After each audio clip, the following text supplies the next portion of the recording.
Alright guys, let's get into it. UFC 322 may be over, but the fallout hasn't slowed down at all. From shocking confessions by Jack Della Maddalena, to Conor McGregor's sudden training push, to Khamzat Chimaev rebuilding his bond with Team Khabib, the MMA world has been buzzing non-stop. Let's jump into it. Coach John Kavanagh kicked off the drama by revealing something unexpected about Jack Della Maddalena's loss to Islam Makhachev. Speaking with Ariel Helwani, Kavanagh said he spent the evening with JDM just one night after the fight, and Jack admitted he was genuinely shocked by Islam's power. Kavanagh explained that Jack is a big, strong welterweight, someone who rarely gets bullied physically. But even he was surprised at how heavy Islam felt and how effortlessly Islam controlled the grappling exchanges. It's incredible to be able to do that against somebody so good, going up a weight class, you know. Right. And it's a big jump, you know. 45 to 55 is, you know, it's 10 pounds, but you're going 55 to 70, it's 15. Huge. It's big. So I was actually out with Jack last night, and like he's a big unit, you know, he's a big man. But he said himself he was kind of shocked at just. How's he handling it?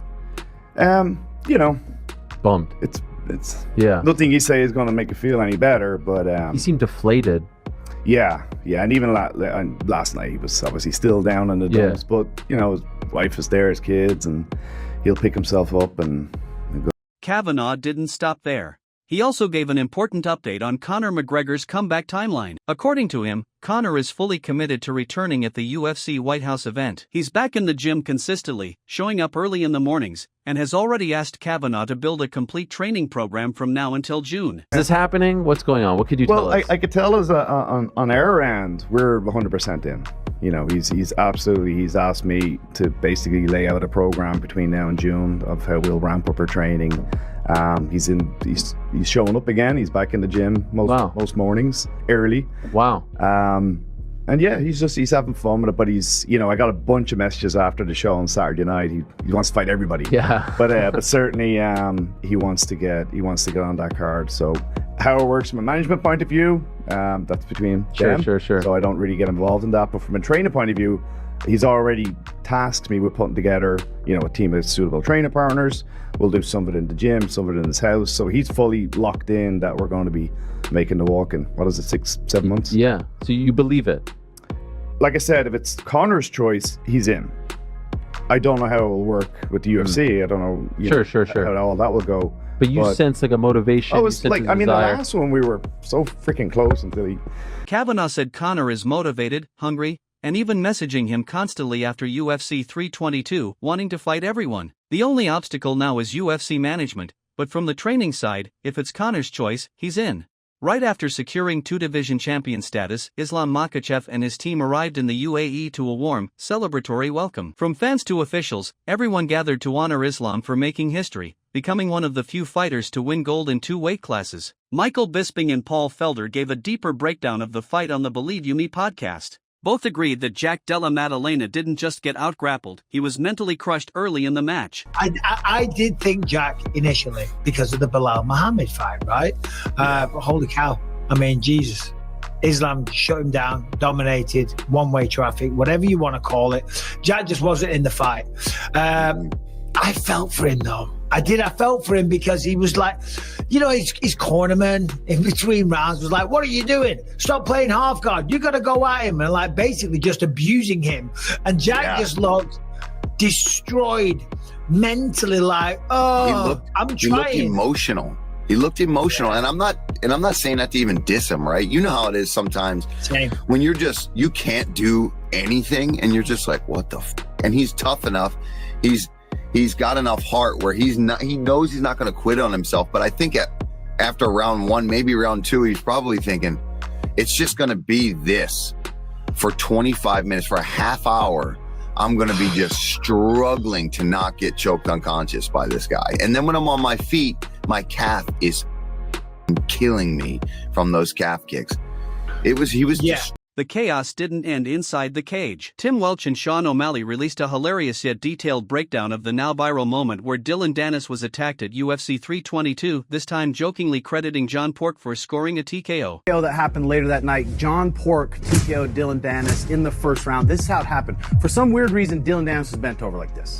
John Pork comes behind him and starts juicing him.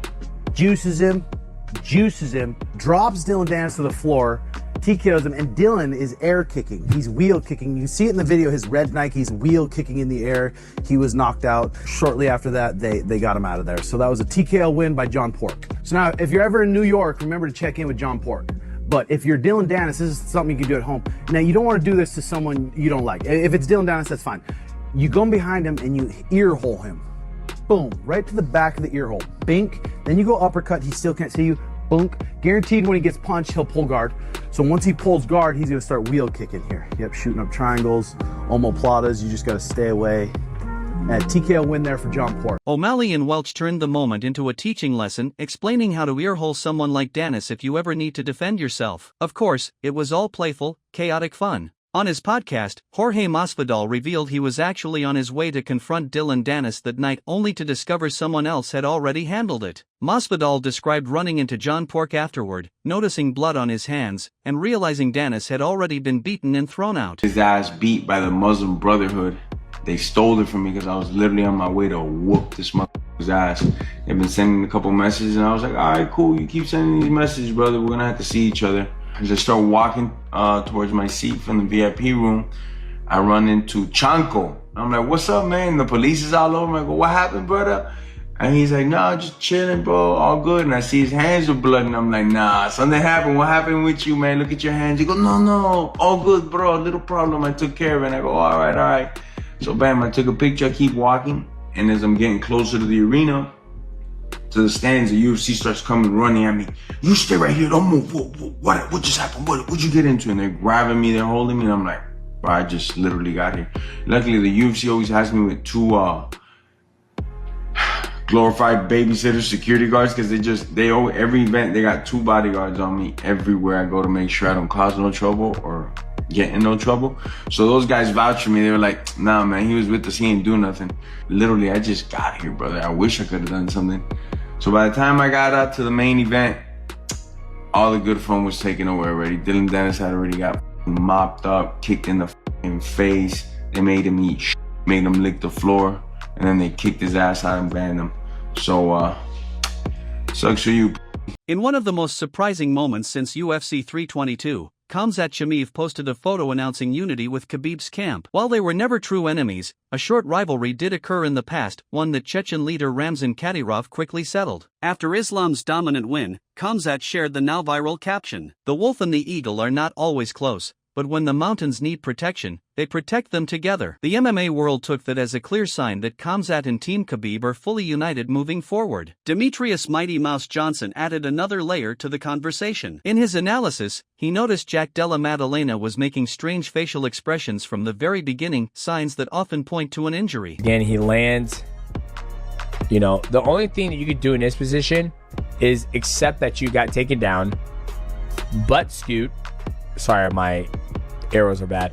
Butt scoop, go to your back, get your hands directly on his face, and start creating distance. Start creating a frame to be able to give yourself a chance to get back on. But once again, the grimace on his face, I feel there's something wrong. I felt like he was not 100% in this fight. I could be wrong, but something tells me, man making a face like that all the time in all the whole fight, he was probably battling an injury. Alright guys, that wraps it up for today. If you enjoyed the breakdown, make sure to hit that like button, subscribe, and stay locked in for all the latest MMA updates. Thanks for watching, and I'll see you in the next one.